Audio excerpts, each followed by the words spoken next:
Bonsoir, nouvelle semaine d'information locale sur TV78. Bienvenue si vous nous rejoignez. Voici les titres de ce lundi 7 septembre.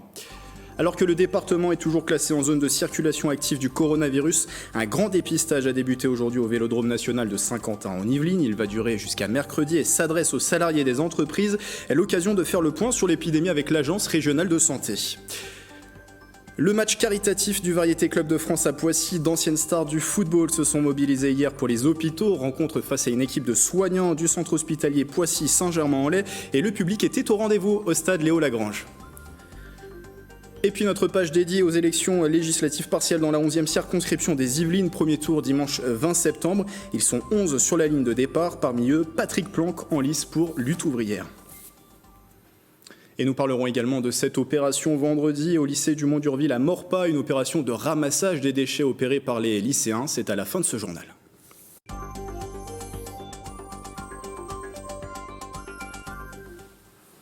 Le Vélodrome national de Saint-Quentin en Yvelines est donc devenu depuis ce matin un centre de dépistage au Covid-19 et ce pendant 3 jours. L'opération est destinée exclusivement aux salariés. Objectif espéré, plus de 2000 personnes testées. On fait le point avec Mickaël Elmidoro. C'est une opération inédite en France. Pendant 3 jours, les salariés des entreprises de Saint-Quentin en Yvelines peuvent se faire dépister de la Covid-19 au Vélodrome national. Le dispositif est gratuit et anonyme et durera jusqu'au 9 septembre en partenariat avec l'ARS. On a commencé cette idée dès le mois de mars. On l'a proposé à l'ARS, mais à ce moment-là, les tests n'étaient pas disponibles. Donc aujourd'hui, ils le sont. Donc dès qu'ils ont eu le nombre bien sûr adéquat à un vélodrome et à Saint-Quentin, ils nous ont rappelé, ils nous ont demandé si notre proposition était toujours valable. On leur a dit bien entendu et on l'a fait bien sûr dans les 10 jours qui ont suivi, donc pour aujourd'hui. Pour pouvoir accueillir les employés, l'enceinte sportive s'est transformée. Un accueil a été mis en place en centre-piste et des tentes ont été montées. Les gens qui sont malades ne se font pas tester assez rapidement parce qu'ils sont dans la même file d'attente habituellement que les gens qui ne sont pas malades. Ici, c'est différent. Il y a une file d'attente pour les gens qui sont malades, et ça c'est vraiment nouveau, c'est spécifique à cet endroit, je ne l'ai jamais vu ailleurs. Et puis il y a la file d'attente pour les gens qui ne sont pas malades et qui veulent se faire tester. Ce matin, dès les premières heures, des dizaines de salariés sont venus se faire tester dans un créneau communiqué en amont par l'ARS. Je pense que c'est une responsabilité collective. On sait qu'il y a des cas asymptomatiques, donc c'est notre responsabilité de se faire tester. On a la chance d'avoir une entreprise qui nous permet de nous faire tester facilement sans avoir à faire la file d'attente dans un laboratoire. Là, on est arrivé, aucune attente, donc c'est parfait. J'ai pas de symptômes, mais voilà, je voulais savoir, comme je vais retourner travailler en entreprise et je voulais être sûr de ne pas prendre de risques vis-à-vis de mes collègues et puis aussi de mes amis, quoi. Au total, l'opération devrait permettre de réaliser plus de 2000 tests PCR pendant les 3 jours. Et pour parler de l'épidémie de Covid-19, je suis avec Marion Cinali en visio. Bonsoir. Bonsoir. Vous êtes la directrice de la délégation départementale des Yvelines de l'ARS Île-de-France. L'ARS est bien sûr l'agence régionale de santé. Dimanche, plus de 7000 cas positifs ont été enregistrés en 24 heures en France. Est-ce que les indicateurs sont aussi inquiétants en région Île-de-France et dans le département des Yvelines ? Alors, la région Île-de-France est classée rouge depuis maintenant à peu près 15 jours. Et pour les Yvelines, les seuils d'alerte à la fois sur les taux d'incidence et les taux de positivité ont été dépassés il y a maintenant 10 jours, effectivement. Donc, on est également classé rouge, ce qui prouve qu'il y a une vraie circulation du virus. Circulation du virus, est-ce qu'on a aussi des statistiques inquiétantes du côté des hôpitaux ? Est-ce qu'il y a davantage d'entrées à l'hôpital de patients qui sont placés en réanimation ? Non, alors au niveau de l'hôpital, on voit qu'on ne vit pas du tout la même chose qu'au mois de mars. Il y a une progression qui est lente et continue depuis maintenant le milieu de l'été. Mais par contre, c'est une situation qui reste complètement gérable et gérée par les hôpitaux. On est vraiment sur effectivement une circulation du virus avec des cas qui sont moins graves que ce qu'on a connu. Alors on le sait, la stratégie, c'est de dépister à grande échelle. C'est le cas sur ces 3 jours au Vélodrome national de Saint-Quentin en Yvelines où 3000 tests PCR seront réalisés. C'est en tout cas un objectif affiché. Est-ce que de nombreux dépistages ont déjà pu avoir lieu dans les Yvelines ? Est-ce que d'autres sont prévus dans les prochains jours ?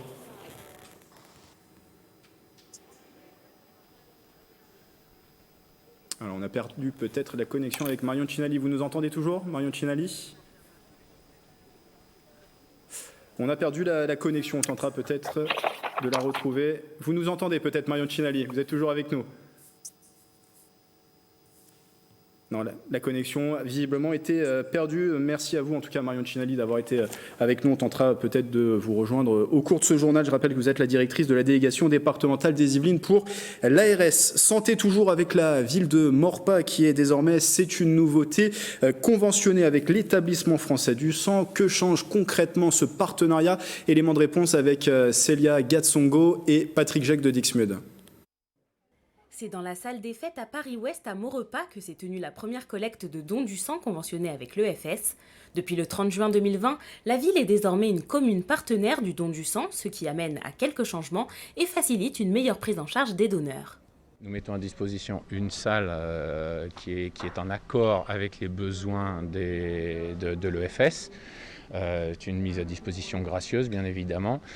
Et en parallèle de ça, charge à nous de communiquer sur les dates, sur le lieu et de faire un peu de la publicité, si j'ose dire, pour qu'il y ait un maximum de donneurs qui viennent. Avant, les professionnels de l'établissement français du sang étaient reçus dans un camion et accueillaient environ une trentaine de donneurs. Ce jour-là, 90 personnes sont venues faire un don. Ce partenariat permet aussi à l'EFS de se déplacer davantage sur le territoire yvelinois. C'est aussi la garantie de pouvoir avoir des portes ouvertes et pouvoir être là aussi fréquemment que la population voudra bien venir. 3 autres dates de collecte sont déjà prévues à Maurepas pour l'année 2020. Il faut aussi qu'on trouve le jour, il faut qu'on trouve le rythme, il faut qu'on habitue les gens à venir et revenir. Parce que bien sûr qu'il y a eu le Covid, bien sûr qu'il y a la rentrée, il y a eu l'été qui a été difficile. Mais en fait, c'est tous les jours dont on a besoin des produits sanguins. En Ile-de-France, 1700 dons sont nécessaires chaque jour pour répondre aux besoins des malades. Et on a retrouvé la connexion avec Marion Cinelli, directrice de la délégation départementale des Yvelines de l'ARS, pour parler encore de l'épidémie de Covid-19. J'avais juste une dernière question, Marion Cinelli. On sait que la stratégie pour lutter contre la propagation du virus, c'est de dépister à grande échelle. Est-ce que de nombreux dépistages ont pu avoir lieu déjà dans les Yvelines? Est-ce que de prochains sont prévus?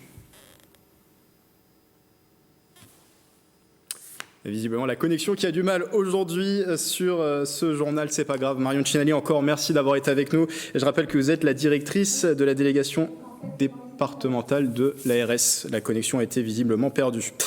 Dans l'actualité aussi, le département des Yvelines pleure l'un de ses enfants. Le hussard parachutiste de première classe Arnaud Volpe est l'un des 2 soldats français tués samedi dans le nord du Mali, victime d'un engin explosif artisanal lors d'une opération dans la région de Thessalite. Le militaire né en 1996 à Versailles résidait avec ses parents aux Essarts-le-Roi. Un hommage lui a été rendu d'ailleurs par le maire de la commune et aussi par la ministre des Armées Florence Parly. Arnaud Volpe avait 24 ans.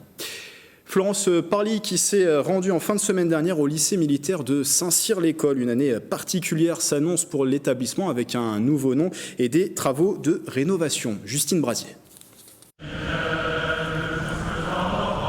La ministre des Armées, Florence Parly, s'est rendue au lycée militaire de Saint-Cyr-l'École. Objectif de la rencontre, faire un point sur les investissements pour l'établissement, mais aussi sur cette rentrée si particulière. Cette année est particulière parce que l'environnement sanitaire est fragile, mais le lycée militaire a tout mis en œuvre pour accueillir ses élèves. Tout est mis en œuvre au niveau sanitaire. Je parle bien sûr du port du masque, obligatoire au quotidien. La ministre des Armées a profité de sa visite pour annoncer officiellement le nouveau nom de l'établissement. Il s'appellera désormais lycée militaire de Gaulle de Saint-Cyr-l'École. Nous avons pensé que c'était le bon moment pour que le lycée de Saint-Cyr-l'École porte aussi le nom du général de Gaulle. Et c'est donc en accord avec le chef d'état-major de l'armée de terre que nous avons annoncé cet après-midi que le lycée militaire s'appellerait lycée militaire de Gaulle de Saint-Cyr-l'École. Autre nouveauté, les 22 millions d'euros d'investissement prévus à Saint-Cyr-l'École. Un projet qui s'inscrit dans le cadre du plan lycée. Objectif, rénover les locaux devenus vétustes. Il y a un bâtiment modulaire qui actuellement est en construction, qui accueillera sur les 2 années à venir les classes préparatoires, le temps que leur bâtiment soit rénové. Et ainsi, à la fin de cette rénovation, ce bâtiment sera transformé en salle de cours. Le premier investissement qui est ici, qui sera occupé dès qu'il sera terminé, c'est-à-dire au mois de janvier 2021. Et ensuite, des travaux démarreront dans les bâtiments qui le nécessitent. Le bâtiment La Salle et ensuite le bâtiment Tom Morel. Au total, ce sont près de 800 élèves qui ont fait leur rentrée au lycée militaire de Saint-Cyr-l'École début septembre.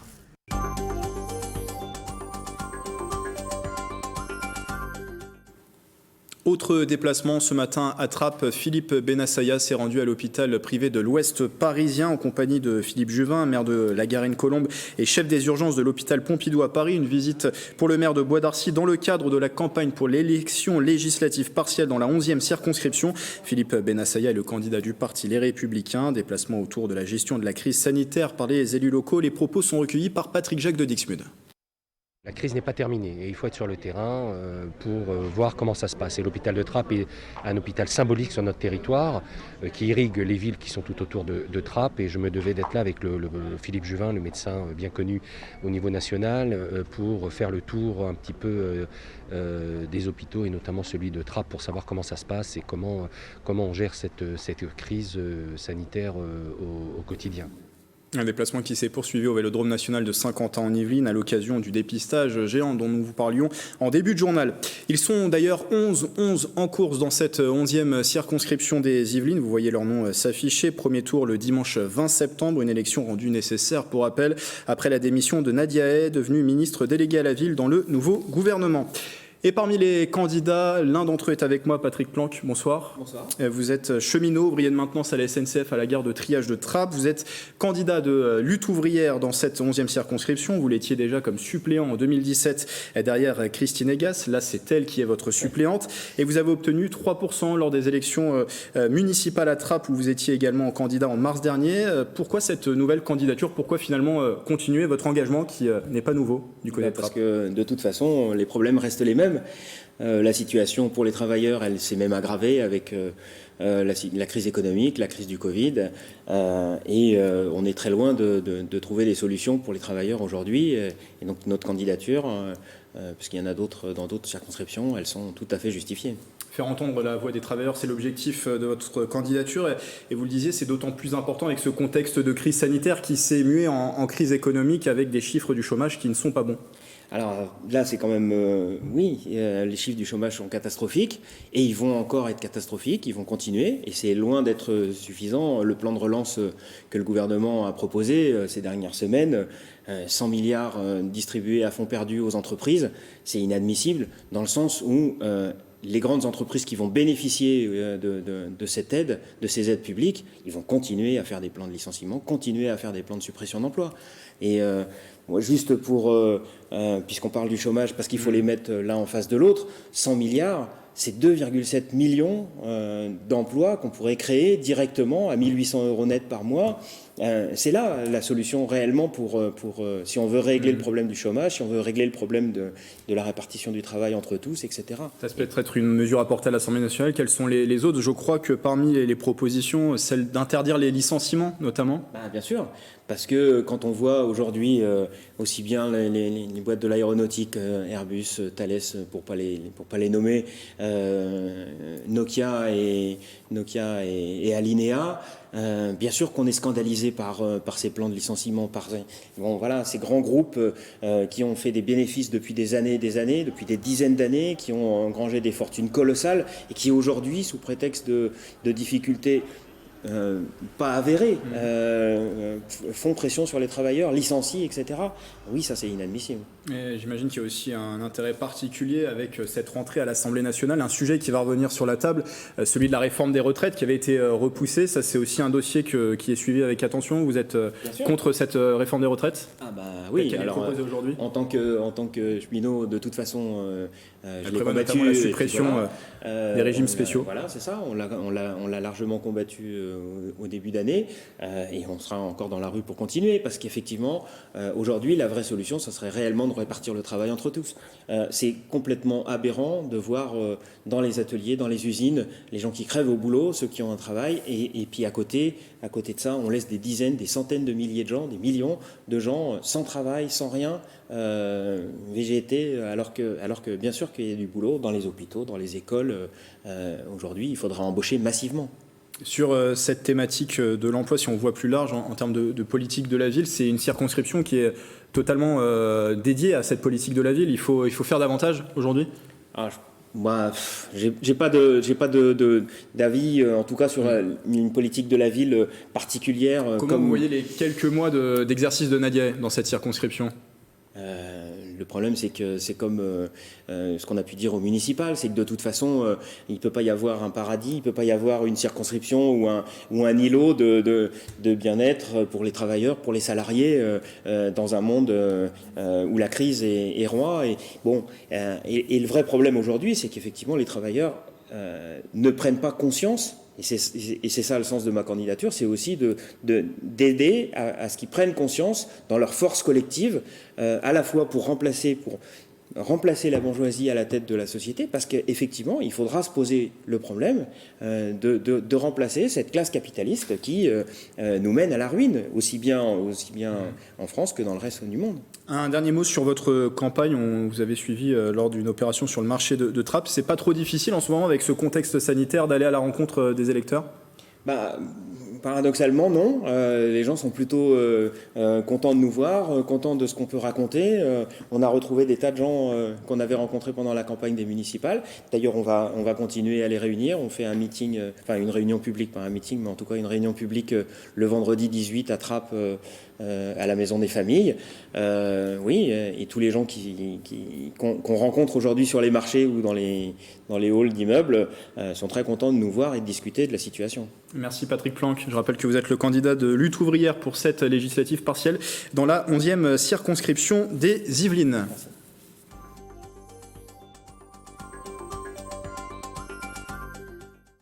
Le sport à présent avec ces grands noms du football français, Arsène Wenger, Christian Carambeu, Alain Giresse ou encore Laurent Blanc. Tous se retrouvaient hier à l'occasion d'un match caritatif à Poissy. Le Variété Club de France jouait au profit de la Fondation des Hôpitaux de France et face aux anciennes gloires du ballon rond, une équipe de soignants. Retour sur cette rencontre avec Patrick Jacques de Dixmude et Mélanie Poquet. Les stars du jour, c'était eux, le personnel du centre hospitalier intercommunal de Poissy-Saint-Germain-en-Laye. Des soignants accueillis sous les applaudissements pour ce nouveau match du Variété Club de France. Retrouvailles avec les administrés, retrouvailles avec les copains du CHI Poissy. J'ai une licence avec eux depuis 25 ans maintenant. C'est formidable ce qu'ils ont fait pendant ce Covid. Et puis retrouvailles avec toutes les stars du Variété. Il n'y a aucun enjeu sportif. Le seul enjeu qui est, c'est le plaisir de se retrouver, c'est le plaisir du cœur. Une trentaine d'anciens footballeurs professionnels a répondu à l'invitation de Jacques Vendroux, le manager du Variété. Parmi eux, plusieurs membres de l'équipe étoilée de 1998. C'est un sujet qui nous tient à cœur et voilà, la grande famille de football s'est réunie et évidemment le personnel hospitalier aussi. Et on se doit de faire cet effort-là pour ceux qui nous ont garanti des vies, qui ont sauvé des vies et qui continuent à essayer de sauver des vies. C'est un plaisir parce que ils ont été soumis à rude épreuve durant cette crise sanitaire et c'est aussi pour eux qu'on joue, quoi. Là, on joue pas pour nous, on joue pour les autres, donc c'est vraiment ça l'idée. Face à de grands noms, on en vient même à faire la fine bouche quant aux scoreurs. J'aurais bien voulu que ce soit Arsène Wenger, moi, tout simplement. Moi, c'est le coach que j'ai toujours aimé étant jeune, quand il était à Arsenal. Pour la petite histoire, c'est le Variété qui remporte le match. Score final, 4-1. Et puisqu'on parle de football, bravo, 9 clubs yvelinois qui se sont qualifiés hier pour le deuxième tour de la Coupe de France. Pour terminer, un Green Day au lycée. Les élèves de Dumont-d'Urville à Maurepas se sont mobilisés vendredi pour l'environnement. Pendant une matinée, ils ont ramassé les déchets autour de leur établissement. Une action loin d'être unique. Sur place, Bichente Santisteban et Nicolas Dandry. 120 kilos de déchets, c'est le bilan de la matinée réalisé par les élèves du lycée Dumont-d'Urville. Pour cette activité, ils étaient une centaine, divisés en plusieurs groupes. Objectif, couvrir un maximum de terrain. Les détritus trouvés n'ont d'ailleurs pas surpris les étudiants. Des masques, des mégots, des bouteilles de verre, des canettes, des bouteilles de plastique. C'est des choses un peu auxquelles on s'attend malheureusement. En fait, on s'est réunis entre éco-délégués pour organiser cet événement et motiver le plus de lycéens possible afin de leur faire prendre conscience de la dégradation qui est faite partout. Les fers de lance de cette action sont les éco-délégués. Mis en place pour la deuxième année consécutive, ils sont une quinzaine d'élèves volontaires à agir en faveur du développement durable. Au début, puisque c'était la première année que c'était mis en place, c'était notamment de faire de la sensibilisation sur le développement durable pour que les élèves sachent ce que c'est en fait. En première, on a du coup commencé les actions concrètes telles que le recyclage du papier dans les classes. Également montrer la quantité de pain gaspillé chaque semaine à la cantine. La sensibilité à l'environnement est de rigueur au lycée Dumont-d'Urville. Les élèves sont concernés et pilotent eux-mêmes leurs actions. Cela fait déjà pratiquement 1 an et demi qu'ils réfléchissent à des solutions au niveau local pour changer finalement notre façon d'appréhender l'environnement, le monde dans lequel ils vivent. D'autres actions sont en cours de réflexion entre les éco-délégués du lycée, avec cet objectif de poursuivre la sensibilisation sur le développement durable. C'est la fin de ce journal, belle soirée sur TV78.